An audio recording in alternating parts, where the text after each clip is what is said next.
Okay, without a doubt, the most commonly asked question I receive is, what rig? What's the best rig, Alan? What rig should I use in this situation? The simple fact of the matter is, even though I've been fishing for like 30 years, I don't know the answer. I cannot sit here now and say to you, nah, the Slip D rig is the best rig, or the KD rig is the best rig, or the blowback rig is the best rig. Because truthfully, I don't know. I think to be able to make these kind of statements, I would have to fish for my entire life, never go to work, never party, never see my family, just stay at the lake with underwater cameras, with research teams, with scientists. The variables in carp fishing are so broad, you know, every day is different, the way the fish feed is different. So to make a real clear statement like, this is the best rig, I think personally it's impossible. However, the more time you spend fishing, the more you learn.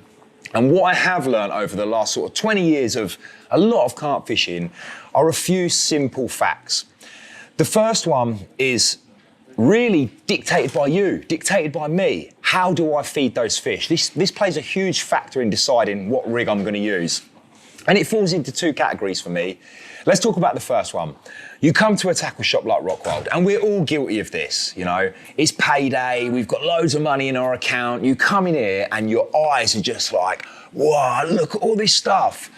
And carp love that too. They love it when we come in here and spend lots of money. We buy particles, we buy pellets, we buy boilies, we buy all the liquids and the additives and the flavors. A shop like this even has its own pick and mix section. You can come here and scoop into bags, all different pellets I've never even seen before, you know, it's crazy. You get home, you get to the bank, you take that bucket and you put all the ingredients inside there, you mix it all around and you look at it and you go, I'm catching.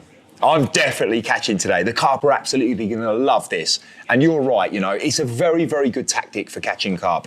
I've knocked up a very simple one here now, just consisting of Scopex squid flake with lots of different particle sizes and some pellet. But there could be casters in there could be sweet corn, tiger nuts. It really doesn't matter, the choice is yours. There are a few different ways I can apply this into the water. The first and the most simplest would be, I see a really great area. You know, maybe there's a big overhanging tree, some lily pads. I think, yeah, this is a good area for carp. And I just throw it in by hand.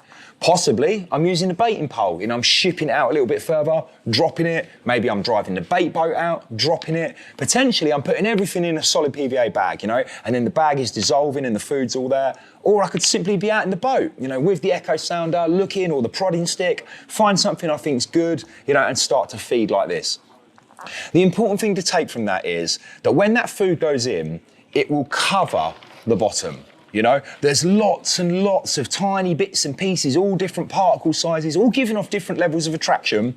And the area might be only small like this, but it could be massive, you know, as big as a tackle shop. Maybe two of us are in the boat together with a spoon and we're just baiting, you know. Like I say, it's like carpet feeding. There's just food all over the bottom. For me, the rig that I use in that situation is dictated really by nothing other than its length. I want a very, very short hook link, and that is because of the way the fish are feeding. They're coming in, they're seeing it, they're smelling it and going, yeah, this looks good, let's feed. And they drop down on the spot and they start to feed. The way the carp works is it sucks things in, it ingests what it wants, you know, into its stomach, potentially uses its pharyngeal teeth to crush stuff up. And if there's any shit there it doesn't like, twigs, stones, branches, it can spit it back out again, or it can filter it back out through its gills. They are moving on that spot slowly, sucking and blowing, sucking and blowing, sucking and blowing. And I want them to put that rig into their mouth and immediately tension the hook link and come into contact with the lead. And the lead is a big factor here. I want the biggest lead I can possibly get away with to try and drive that point in, ideally past the barb. There's one really important point as well in this feeding situation, and that is I do not want a wafter. I do not want a snowman rig, I do not want a critically balanced bait, and I do not want a pop-up. And that is because imagine 2-3 kilo carp coming in and starting to feed, you know? Carp of this sort of size, they come in, they're sucking and blowing. They're using their pecs to sort of balance and maneuver around on the spot. They have big tails, you know. All of this is creating vortexes and movement under the water, which therefore makes the bait go everywhere. There's bait flying all over the spot as those fish are moving there and feeding. What I don't want is my hook bait to be wafting around all over the spot like this, because I run the risk of two things happening. Number one, if it's a clear gravel pit, possibly the fish will see the rig, see something and go, whoa, something's wrong, and swim off. Worst case scenario, because my hook is so sharp, it's flying around all over the place as the fish are feeding, and possibly I'll hook the fish somewhere I don't want it. So in that situation that I or you as an angler dictated, you put that food in the bucket, you mixed it all up, you fed it onto the spot, you made the fish feed in that way. For me, it's heavy lead, short hook link, and bottom bait only. The opposite scenario, and equally as good a tactic, is to take, for example, boilies. And you could sort of call this boilie fishing or spread bait fishing. If I take a handful of baits here, let's say, for argument's sake, there's 20 boilies in my hand. It could be 200 boilies, it could be 2 kilos of boilies, it could be 20 kilos of boilies. It's irrelevant, but it's straight boilie fishing. There's 3 kind of ways I can feed that into the venue. Number 1, I can throw it, either an overarm throw or an underarm throw.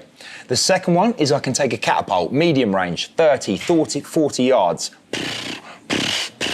And the third one is with the throwing stick, putting the baits in the stick and sticking it out there. Of course, this gets you additional range, possibly beyond 100 meters. There is one guarantee in all 3 of those situations, and the guarantee is this. When those baits go into the water, it is impossible for them to land on the bottom like this. It is impossible, yeah? There is baits dotted here, there, and everywhere. Therefore, my rig becomes very, very different. I use a rig with a lot of length. This would be sort of the minimum, potentially I would use even longer. And that is because of the way the fish are feeding. There is a bait here.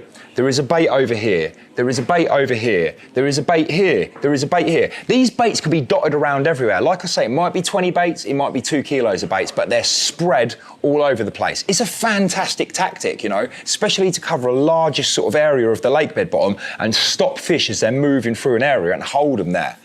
When those fish come in, and they smell it, they see it, and they think, yeah, come on, this is good food, let's have a munch. And they drop down and they take that bait. To get from this bait here to this bait over here is 7 meters away. They will come up in the water, and first of all, they have to be able to see where the bait is. Yep, there's another one. And then they will travel to the next bait. They do not travel with their bellies wrapping along the bottom, like this. They come up, look, where is it? There it is. And then they will swim across to the next bait. When they get there, they will drop back down again, take it, come back up. Oh, yep, there's another one. And then swim across to it. In that situation, they start to regulate their suck, just like they do when they're feeding over a carpet of food. And they take one bait like this, the next bait, the next bait, the next bait. If there is a group of fish there in any kind of competition, maybe there is 10 fish, for example, that are 5 kilos, 2 fish that are 20 kilos. The smaller carp, they have much more energy, they are much faster, and they will travel to the baits a lot quicker than the bigger, older fish. Therefore, a bigger fish in that situation, he no longer, or she no longer requires to waste all their energy coming all the way down to the bait like this to then take it. And I see this many times. They can take the bait a distance up off the lake bed.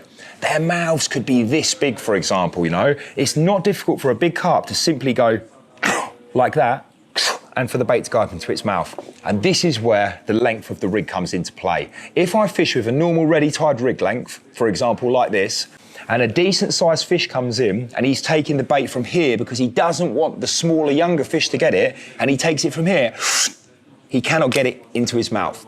And I can think back to my early days carp fishing, the amount of times where I understood using a good quality food. I understood the importance of a rig. I understood the most important thing in all of our carp fishing, finding where the fish are. But the amount of times I remember standing there with my rods, fish are crashing, fish are jumping, I'm getting liners, but I can't get the bite, I can't get the bite. In that situation, if I'd only thought back then to make my rig that little bit longer, to make it accessible for it to go into the carp's mouth. Eventually, of course, you get a take, but I think I missed out on so many opportunities. The other factor, unlike the previous rig I showed you, which always revolves around a heavy bottom bait, this rig here, or this situation where you spread the boilies, is perfect for a wafter. It is perfect for a snowman. It is perfect for a pop-up rig. And when I talk about pop-up or snowman or wafter and critical balance, I'm talking about this, where it falls down through the water incredibly slowly. The carp, when they feed, they regulate their suck. They've been feeding for 10 baits or 10 minutes. They know how much they need to suck something in to get it into their mouth. So if they take my boilies, 1, 2, 3, 4, 5, and it goes in, if they come to my bait and it looks good, no danger, everything looks good, smells good, and they go down to it, but I use too much putty. I used a big heavy split shot, for example. If they go to suck this in and it cannot go in their mouth, of course they know something is wrong and it is danger, and they will swim off like this. So they're the sort of two main differences. Make sure when you're spread boilie fishing, you use something ultra critically balanced, and make sure you have significant length in your rig for it to work properly, opposed to when you're spreading carpet food all over the bottom, a nice short rig and a big heavy hook bait. The only other thing I'll say before I go, guys, is once more, I can't say to you, this Ronnie claw rig is the best rig in the world. But what I will say to you is this. In all the fishing I've done for more than 30 years, I've been really lucky to do fly fishing, sea fishing, competition fishing, river fishing, specimen fishing, pole fishing. I've been blessed to do a lot of fishing. And there is one common theme for the vast majority of fishing I've ever done, and that is normally when I get a bite, when I'm drop shot fishing, when I'm vertical shad fishing from a boat, when I'm working a figure of 8 with a nymph for trout, when I'm doing all this fishing, float fishing, watching the feeder and the tip pull round, the one common theme is when I receive the bite, I strike, you know? And it's my reaction time, it's how much I'm concentrating on the moment, how quick I am, whether I'm gonna hook the fish or not, and I strike. Not in carp fishing. In carp fishing, I watch Netflix. I watch films with my friend. I leave my rods here, I go all the way down to another swim, and I have a barbecue with my friends, drinking beer. I'm not striking. I'm relying on two key factors, and that is, how sharp is that hook? That hook has to be so sharp that every time it goes into a fish's mouth, if it touches any bit of flesh there, I haven't pulled that in, it's just touching, it's so sticky sharp that it touches like this. And the second factor is, why would I not use the biggest lead I could? You know, to try and drive that point in. And they're the main things for me, not whether I'm using a super duper swirly whirly, loads of components, fancy duper rig. It's, is my lead heavy? Have I got a really sharp hook? And have I thought about how I'm feeding those fish? And I think if you think about those few fundamentals every time you go fishing, I hope it will help you catch a few more fish.